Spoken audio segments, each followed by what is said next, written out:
Craig, you had that intensity earlier, then just sort of lost it after that first 10 or so minutes. Yeah, we probably did have it then, but we had a couple of lucky breaks too, the first try. So, they just, with all due respect, they just looked like they wanted more than us, I'm not quite sure where our intensity was up, in the last half hour of the first half, but it was disappointing. It's probably as disappointing 70 minutes that I can remember, like I say, especially the 20, 30 minutes in the first half. It was, we lacked energy, we lacked enthusiasm, like we lacked communication. Disappointing. It's not often you say that a side wanted it more than yours. How much does that hurt? It does, without a doubt. And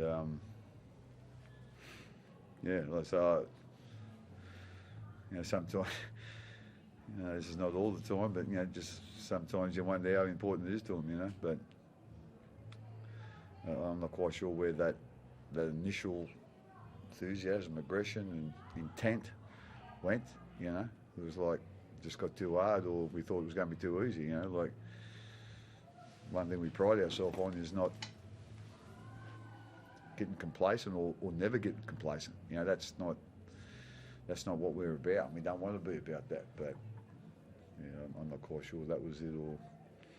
But like I say, at the end of the day, they out-enthused us and they outworked us, to be quite honest. And that was the difference in the end. When you speak about want and desire, has that been a concern of yours at all through? Yeah, it's been a bit of an up and down year, for that. We have given up some leads, so I'm not quite sure. And again, you're going to get beat every now and then, when you have a good start, whatever. But it's been a little bit consistent this year, and we got to sort of ask ourselves: is it, how ruthless are we, or how ruthless do we want to be? Do we want to, do we want to be a good football team when, we've got all the ball and it's easy going? Or do we want to be a good football team when in any situation? And we haven't been that this year.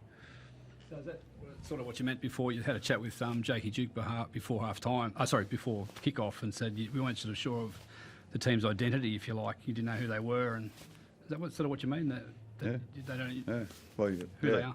Well, one thing I hate is inconsistency, in the footy teams, in anything in life, to be quite honest, But that's what we've been this year, We've had some really good, performances, and we've had some ordinary performances, and like I say, we've give up some leads this year. We used to pride ourselves on that not happening. It's going to happen every now and then, but if the opposition's too good for you, well, we'll put up our hand, and that's what happened tonight. Like they were too good for us, and but like I say, it wasn't they outplayed us footy-wise. I didn't think it was. They outworked us. They wanted it more than us, and that showed. I imagine your half-time address was pretty critical. Can you talk us through bits of it, or your message? Oh, not really. At the end of the day, I'll leave that between me and the players. But it was on the lines that we've just spoken about. So. You've beaten the Knights in 11 games in a row, and then you get off to a flying start, 12-0. Do you think that might explain why you guys maybe lost focus or whatever? Or to be quite honest, I wasn't aware of that. So there was no talk during the week about we've been, the last 11 games or whatever. Like I say, I didn't realise that until Jake said it before the game. So like I say, I don't think again that doesn't matter. Like at the end of the day, it's 11 games ago. I know how long that is it 8-9 years ago. Well, the teams are a lot different, and all that. So that doesn't mean anything to us, and I don't think it means anything to any teams. At the end of the day, like. For 2 years you might have the wood on the team, I suppose, but like that long a period, like I say, there's, all the teams change, on both ends. So, that's a nice record to have, I suppose. It certainly it got smashed tonight. I suppose for the Newcastle players, a lot of them had never beaten Melbourne, but it might mean something to them though, wouldn't it? Oh, again, you'd have to ask them, but again, their team's changed a lot as well, So, but like I say, you'd have to ask them that question, It's obviously not a concern of yours, but you're close with Adam O'Brien. He's been under a bit of pressure. Is that side finals quality?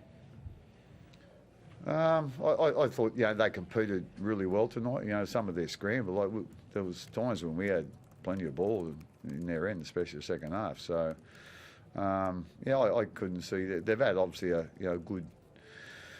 couple of good games before this, with a couple of big win, and they had some pretty good form, from last week. So, like I say, I'm not quite sure. I think a bit of it now is the draw, like who you're playing, I suppose, and who you're playing on the day, and you don't know when that's going to, what the teams are going to be. But also the other thing that makes it a little bit, I